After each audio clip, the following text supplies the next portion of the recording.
اعوذ باللہ من الشیطان الرجیم، بسم اللہ الرحمن الرحیم۔ المومنین حضرت حبیبہ بنت ابو سفیان رضی اللہ عنہ۔ تحریر نمبر 3546۔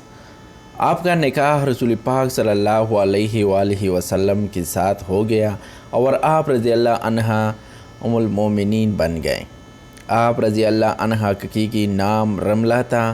آپ رضی اللہ عنہ کے والد ابو سفیان اور والدہ صفیہ بنت عاص تھے۔ بعض مؤرخین نے آپ رضی اللہ عنہ کا نام رملہ اور بعض نے ہند میں لکھا ہے کہ آپ رضی اللہ عنہ رسول پاک صلی اللہ علیہ وآلہ وسلم کی بعثت سے 17 سال قبل پیدا ہوئیں۔ آپ اول اسلام میں ہی مسلمان ہو گئے تھے۔ آپ کا پہلا نکاح عبداللہ بن حفص سے ہوا تھا۔ عبداللہ بن حفص حضرت عبداللہ رضی اللہ عنہ بن حفص کا بھائی تھا۔ عبداللہ بن حفص نے حبشہ حبیبہ رضی اللہ عنہ کے ساتھ ہجرت کی۔ وہاں ان کی لڑکی حبیبہ پیدا ہوئی، جس کے نام پر ان کی کنیت حبیبہ مشہور ہو گئی۔ حبشہ میں عبداللہ بن حفص نے مرتد ہو کر عیسائیت اختیار کر لی اور شباب و کباب میں منہمک ہو کر اپنی جان ضائع کر دی۔ اس کے مرنے کے بعد رسول پاک صلی اللہ علیہ وآلہ وسلم نے نجاشی کے ذریعے سے آپ رضی اللہ عنہ کی عدت کے بعد پیغام نکاح بھیجا، جو کہ آپ نے قبول فرمایا اور آپ کا نکاح رسول پاک صلی اللہ علیہ وآلہ وسلم کے ساتھ ہو گیا اور آپ رضی اللہ عنہ المؤمنین بن گئے۔ ایک اور روایت کے مطابق آپ رضی اللہ عنہ کا نکاح رسول پاک صلی اللہ علیہ وآلہ وسلم کے ساتھ حبشہ میں نہیں بلکہ مدینہ میں ہوا تھا۔ رسول پاک صلی اللہ علیہ وآلہ وسلم نے نکاح میں آنے کے بعد آپ رضی اللہ عنہ رسول پاک صلی اللہ علیہ وآلہ وسلم کے خدمت کو اپنی صداقت سمجھتی تھے۔ فتح مکہ سے قبل ایک بار ابو سفیان مدینہ آئے تو انہوں نے سب سے پہلے اپنی بیٹی کے گھر جانے کا قصد کیا۔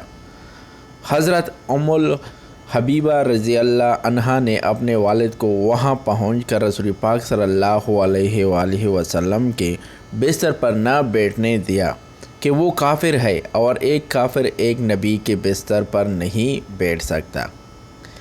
آپ رضی اللہ عنہ حدیث پر نہایت شدت سے عمل پیرا ہوتے تھے اور دوسروں کو بھی اس کی تاکید کرتے تھے۔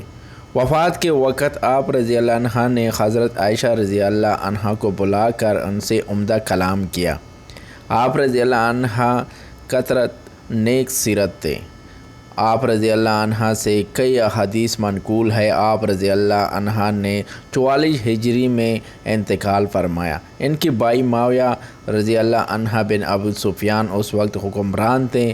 ابن عساکر کی روایت ہے کہ آپ رضی اللہ عنہ اپنے بھائی کو ملنے دمشق گئے اور وہاں آپ کا انتقال ہوا۔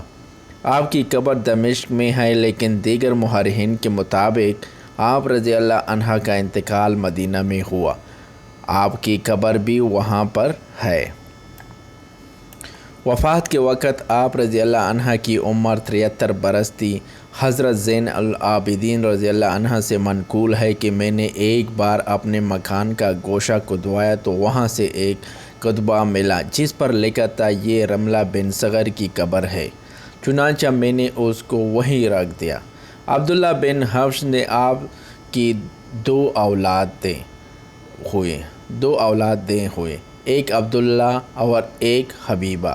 حبیبہ نے آغوش رسالت میں تربیت پائی اور عروہ بن مسعود ثقفی رئیس عظیم قبیلہ ثقف کے بیٹے داؤد سے منسوب ہوئے۔ آپ رضی اللہ عنہ سے بخاری اور مسند احمد کی حدیث مروی ہے۔ ابو سفیان کے انتقال پر آپ رضی اللہ عنہ نے رسول پاک صلی اللہ علیہ وآلہ وسلم کی حدیث بیان فرمائی، کسی عورت کے لیے جو اللہ اور یوم آخرت پر ایمان رکھتے ہیں یہ جائز نہیں کہ وہ کسی مرنے والے کا 3 دن سے زائد سوگ کریں، البتہ اپنے شوہر کے لیے 4 ماہ 10 دن سوگ کرنا چاہیے۔ اگر ویڈیو اچھی لگی یا ویڈیو میں کوئی کوتاہی ہوئی ہو تو معذرت چاہتے ہیں۔ ملتے ہیں نیکسٹ ویڈیو میں۔ شکریہ۔ اللہ حافظ۔